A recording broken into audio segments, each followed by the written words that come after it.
పుష్ప 2లో ఎర్రచందనం దొంగని హీరోగా చూపించారు. సంధ్యా థియేటర్ ఘటనలో బాధిత కుటుంబానికి 2 కోట్లు కాదు 5 కోట్లు ఇచ్చినా ప్రాణాలు తెచ్చి ఇవ్వలేరన్నారు సిపిఐ నాయకులు నారాయణ. కొంతమంది ఎక్కువ ఖర్చు పెడుతున్నారు.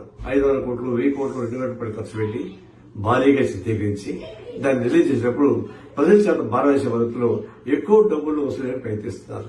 బ్లాక్ టికెట్లు అమ్ముకొని ప్రయత్నిస్తారు, ఎక్కువ టికెట్ అవ్వాలని ప్రయత్నిస్తారు. ప్రభుత్వంతో ప్రోత్సాహం పొంది కూడా ప్రభుత్వం తరపునే టికెట్ ప్రైస్ పెంచుకోవడానికి ఉపయోగపడేటువంటి పద్ధతులు చేస్తా ఉన్నారు.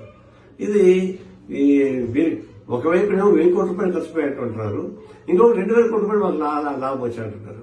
అటువంటిప్పుడు ప్రభుత్వం ప్రోత్సహించాలా, ఎందుకు టికెట్ ప్రైస్ ఏర్పాటు చేయించాలా? ఇది ఒకటి. రెండవది, ఒక సందేశాత్మకమైనటువంటి సినిమాలు తీస్తే దాని కోపడరు, కానీ క్రైమ్